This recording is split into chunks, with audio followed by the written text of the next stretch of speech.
urusan spirit, monggo ditutupi, diwadahi rokok macam-macam, tapi isinya nanti akan seiring waktu akan mencari ajaran leluhur kita. Piye to sak teman-teman nih pasti akan mencari. Walaupun tidak berubah loh, masih berupa organisasi kelompok-kelompok, organisasi loh Mas Indra. Bukan berarti terus gak muncul, tapi ya itu tadi loh. Seperti, ayo kita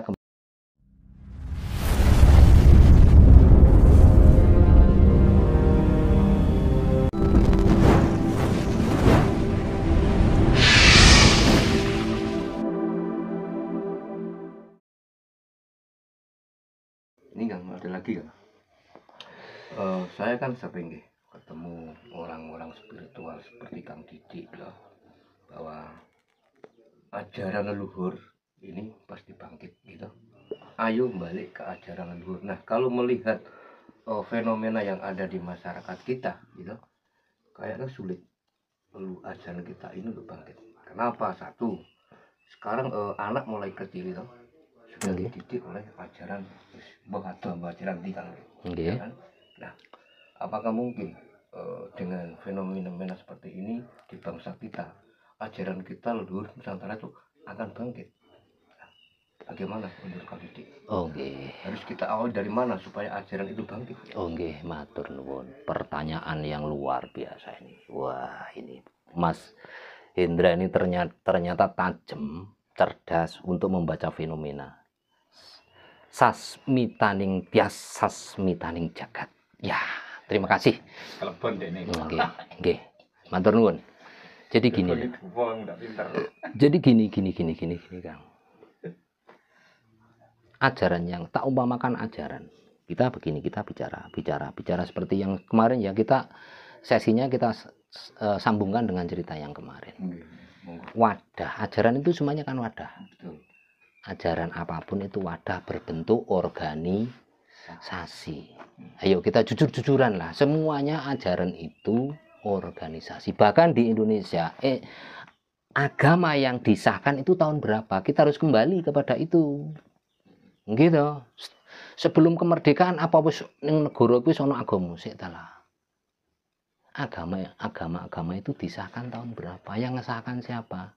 Ayo kita jujur-jujuran, kita bicara dengan fakta data.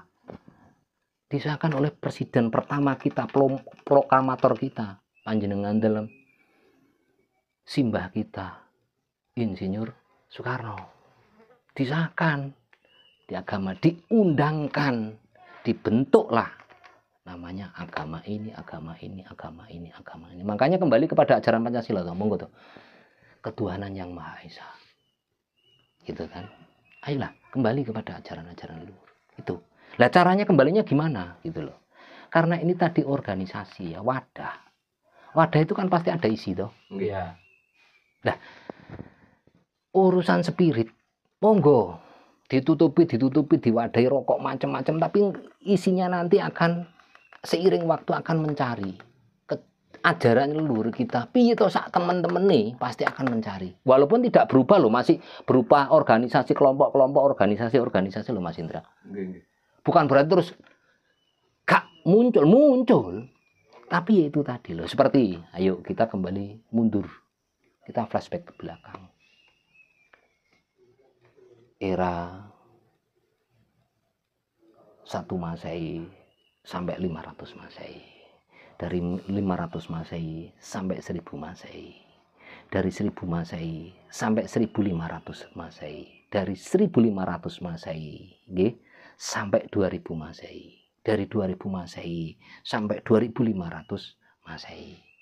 Kan ini ada mongso. Setiap 500-an tahun itu ada mongso. Gitu loh. Lah, pada era-era itu antara tahun 1000-an, antara 500 sampai 1000 itu ada ajaran masuk ke sini Nuswantara. Yang dulunya sudah ada ajaran leluhur kita masuk. Yang pada akhirnya setelah 1950 sekian atau 40 sekian, ajaran tersebut diundangkan menjadi agama. Gini ya, agama ini, agama ini, agama ini. Saya nggak menyebutkan agama nama agama ya, nggak menyebutkan label ya. Agama ini, agama ini, agama ini, agama ini muncul. Pada era itu 500 sampai 1000 tadi, itu ada agama ini muncul. Tapi waktu itu belum agama. Ya kapitayan padha karo awake dhewe karena belum disahkan oleh undang gitu loh. Kapitayan tata carane spiritual ki ngene lho carane. Pada era itu. Kemudian sampai tahun 1000 Masehi. 1000 Masehi sampai 1500 Masehi muncul lagi pendatang baru yang membawa tata acara ritual tertentu.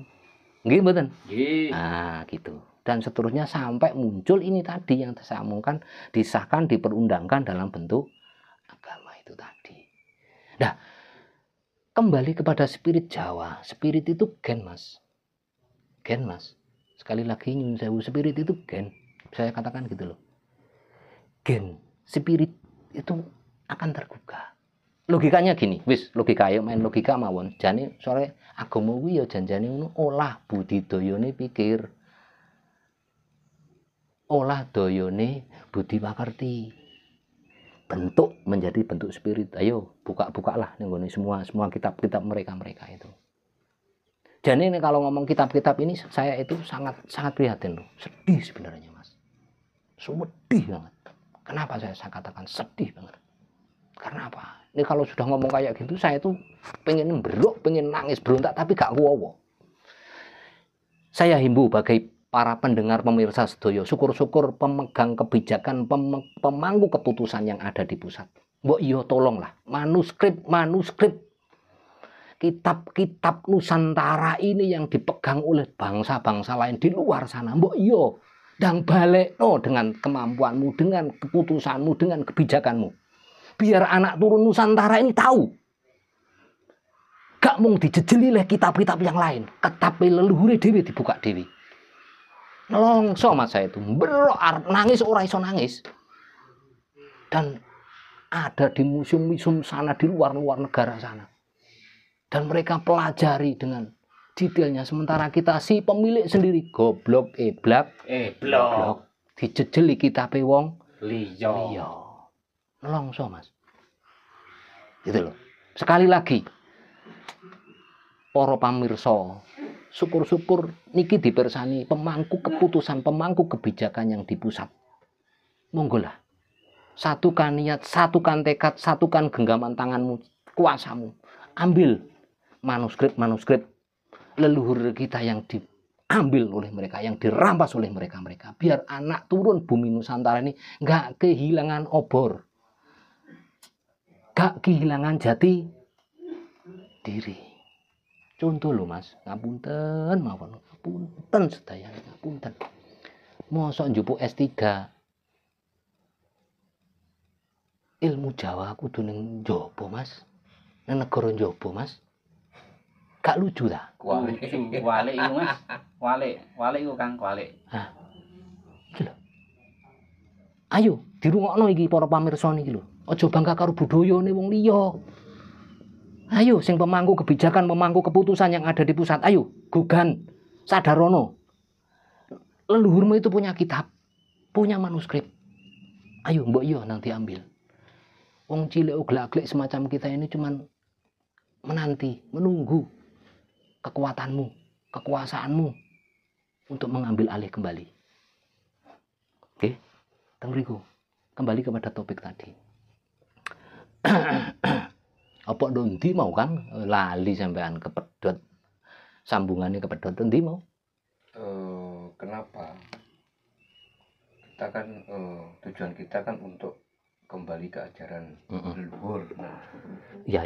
Fenomena masyarakat kita mulai kecil itu sudah dijejeli. Nah, iya. Dijejeli ngono lho.